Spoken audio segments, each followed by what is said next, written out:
Now last year, Delhi achieved the dubious distinction of being named the world's worst city for air pollution by the World Health Organization.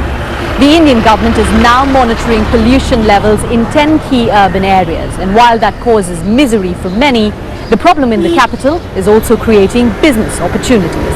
David Reed has more. The city skyline veiled in smog. But while the view might be obscured, some companies are spying business opportunities through the dirty air. These experts are testing for the most dangerous airborne particles, small enough to get into the bloodstream and make people ill. That is directly going to the lungs. The company has carved out a niche for itself doing environmental testing in India, where factories have to monitor and report on what they pump into the air. The State Pollution Control Board has authorized private companies like ours to go to the industries, carry out the sampling and give them the report. Enforcing limits on pollution doesn't always happen, but SGS says companies with an international reputation to protect don't want to be seen as exploiting lax regulation. They want proof that they're conforming to a higher set of standards. It's good for their brand image and good for SGS. There are many instances where large projects has been shelved or has been delayed, which had a huge impact on return on investment. There are large organizations who see non-compliance to environmental regulation as a risk for their business continuity. Pollution can cause lung and heart disease, and this human suffering affects the economy, knocking 3% off GDP, says the World Bank.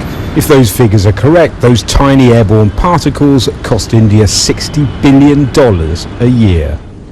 This consultancy advises firms and investors on environmental issues, and it warns companies that failing to take that seriously will harm them in the long run. Your right to do business, your license to operate, all depends on how you manage these issues, and increasingly so. So the benefit of actually addressing these issues are not only as a good citizen, in terms of reducing impact of your business, but of your operations, but also it makes business sense. When people want to escape Delhi's pollution, they come to one of the city's many parks, and that makes sense because plants produce the oxygen that we breathe. At Pahapur Business Centre, they've brought the park indoors. Filtered air is passed through this rooftop greenhouse and is piped, oxygenated into working spaces below. They claim plants also rid the air of some of its chemical nasties. The outfit behind it has been advising foreign embassies and schools, but believes many more people will embrace these air cleaning technologies when they realise the benefits of them.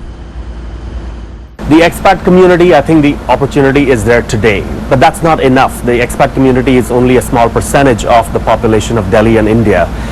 When the Indian community, when the awareness with the middle classes starts to rise, that's when the opportunity will become really, really big. And that's what we're aiming for. It's like water filtration in the early 90s was not a very large business, but today it's a very, very large business in India. Monitoring air quality and consulting on environmental issues could help alter behaviour and improve the environment.